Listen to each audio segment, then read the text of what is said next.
Welcome back to Relatable Wisdom, the podcast where everyday people share the quotes that shaped how they see life, helping you discover your own wisdom one conversation at a time. Today's guest is Hani Cheng, an intimacy transformation facilitator who spent 15 years in the corporate world before answering a deeper call to help others embrace their authentic selves. She's traveled the globe bringing ancient wisdom with modern leadership, and she brings a beautiful perspective on transformation and personal power. Let's step into Hani's world for a few minutes and hear the quote that has guided her remarkable journey. Tell us your name and what you do.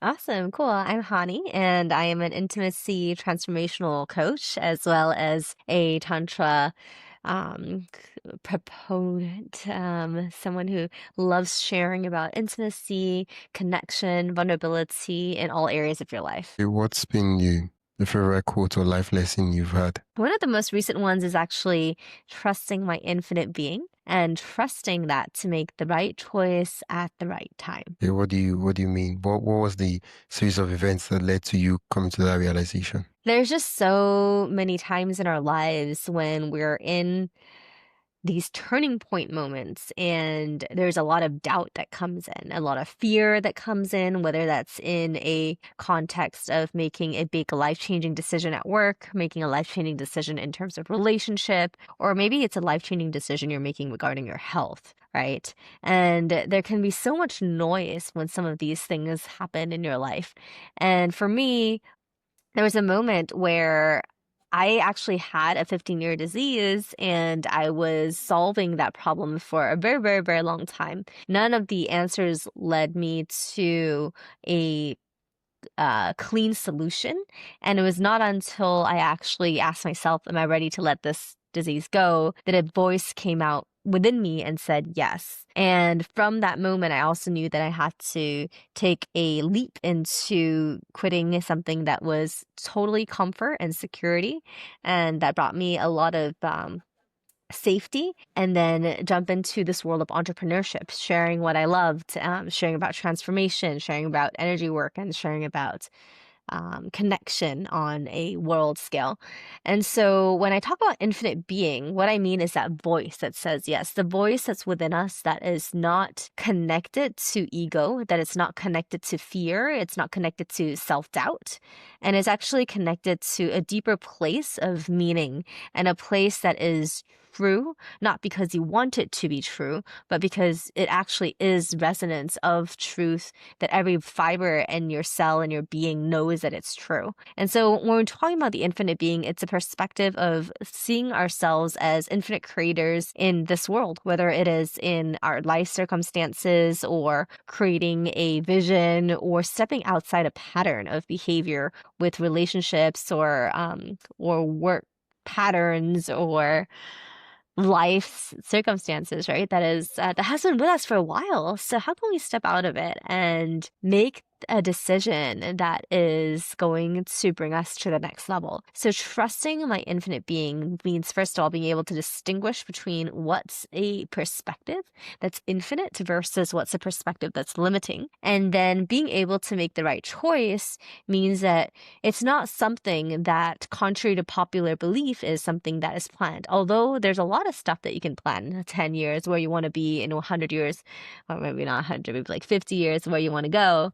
And at the right time, and at the same time, also in moments, being able to check in and being like, is this my infinite being speaking? Is this my infinite body speaking? Is this fear talking? Is this something else that's speaking? And then removing all those biases and those influences and really being able to tune in. So when I say the quote as I trust my infinite being, is first to be able to be so clear when you're trying to do this for who is speaking within you. Is it the one that's trying to impress, or is it one that is authentic, it's true, it's like deeply resonating with your entire being? And then making choices that's based on not only just the value system that you're aligned with, but the resonance that your entire body is deeply, clearly rooted in. And it expands. And yeah, so the reason I shared the story of how it started and then how later on in life it gets more and more challenging to hear that voice, because when it's 0 or 100%, if you're sick or not sick, that's really easy. But when it comes to things that like this is 98% correct or 98% right and that the other thing is 99% right, then it becomes very difficult to make that decision. Yeah. When you say this is 98% right, the other thing is 99% right. Could you share with us an example of what you mean by that? Yeah, for sure. So, for example, like you could be choosing between working with two clients and if you only had 1 hour, right? Or choosing how you're going to spend this next hour of your life. And it's really tuning into everything about this thing, right? You could either do it from a logical perspective. You're like, okay, like what is the benefit that this creates for both parties? And you can logically make lists of pros and cons. And if you're really looking at what would it create in, you know, 10 years if you make this decision versus the other decision, you can also start feeling from a perspective. If you're looking at my infinite being perspective, then you're looking at, okay, what feels lighter, what feels more expansive, what feels like more potential could grow from this experience. And so aligning that feeling with the feeling of how you want your life to feel is a way of tuning into our intuition or our infinite being. So you can always make a decision from a very linear, progress driven, and goal driven rational perspective. And then you can also take in the account of the information from your bigger infinite self. So one could be Yeah. 99%, right? One could be 80%, but it's a feeling. It's a feeling of, is this really taking me closer to where I want my end goal to be? Let's take a quick pause. If you're enjoying this conversation and want more thought-provoking ideas straight to your inbox, join the Relatable Wisdom email list. It's free, quick, and filled with bite-sized insights, inspiring quotes, and behind-the-scenes reflections from our guests. Just head to relatablewisdom.com/join. That is relatablewisdom.com/join, or tap the link in the show notes. And hey, subscribing to the podcast helps more than you think, and it's free. So if you haven't already, hit that follow button wherever you're listening. All right, let's get back to the conversation. Yeah. Well, thanks for sharing that, Hani. Has there been a time where, over the course of, you've had this realization for quite a long time? Has there been a time where, at the very point in time, it felt like there was no infinite being to give you the right choice? You felt that the decision you made is an absolutely wrong decision at that point in time, in the heat of the moment. But after some time, let's say, when the occurrence had elapsed, in retrospect, you're like, yeah, I did make the right decision. But why did I feel like I was doing something terrible? Those are two different scenarios, right? Like one is this scenario is the infinite being was not there, and then the other scenario is it seemed like a terrible decision, but then it was still the right decision in retrospect, with or without the infinite being. So those are two scenarios. So the first scenario, no infinite being is present. Um, was there a time in my life that I make that decision? You know, the weirdest thing is that at moments of my life where it's like life-changing decisions, I will get such a loud voice inside of me that sometimes I even swear at myself, being like, gosh, like, man, or like, it's just swear. Sometimes it's just like, I know this is not what I wanted. This is not how I envisioned something to be. But when I hear that voice, I just have learned to trust myself from that. And I just know that that's the direction that needs to be taken for this moment, right? And that could be a decision of jumping into a cross globe moving to a different country, going through to a different location permanently or semi-permanently. And so I've had situations where that were the case. But I also had situations where I kept ruminating a decision. For example, a decision um, to whether or not I wanted to take the decision to join a certain group or a certain collaboration or a certain partnership. Um, and at that time, instead of using my infinite being to make a decision, I used a lot of analysis and a lot of like, well, if this is going to happen, then what's the potential of that? Like math and Excel, right? And so I wasn't using the infinite being in that perspective.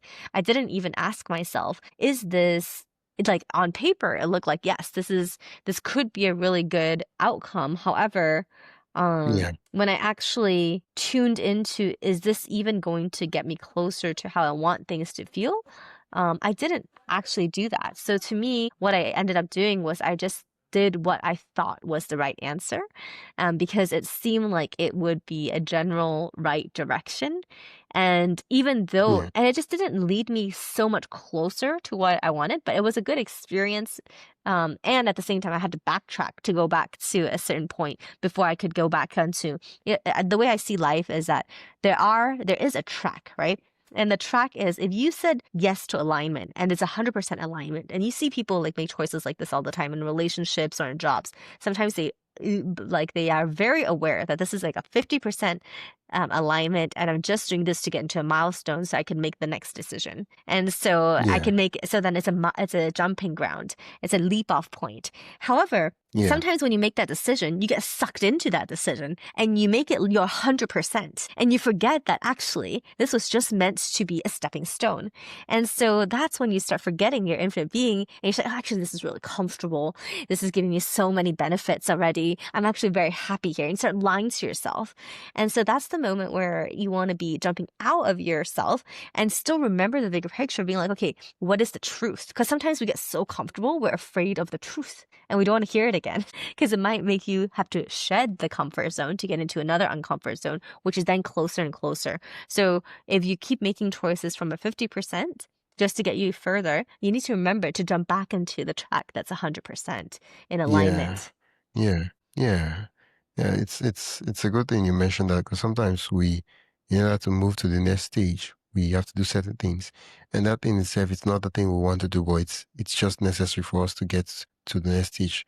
And so when we started doing that thing, we just get sucked into it that it becomes the goal. We forget that, oh, we're doing this so we can do this bigger thing that we're supposed to do. And then you get really, really, really, really good at that side quest. And you get really, really recognized in that side quest. And you get all the validation. And then you have to be like, dude, like, is this even the thing? And then you jump back into it. And then you have to start from ground zero or you start from somewhere else. Or you get even afraid of stepping into it because, you've already built this whole thing up here. And then you keep jumping and you keep jumping, but you still need to remember. Yeah. Yeah, yeah. Thank you for sharing that, Honey. We will always, so this brings me back to the other point, which is we will always like are non-infinite beings, right? So there's infinite beings and there's limitation. So the opposite of infinite is limited. Our limited selves are always going to choose security. They're always going to choose safety. And they're always going to choose what they think is secure and what they think is safe, right? And Yeah, and that's always going to look like you getting tangled in this thing where you're convincing yourself that this is really what you actually are happy with. When in fact, you're made to be challenged. You're made to explore your edges. You're made to explore something larger than yourself and also take care of the practicalities of it all.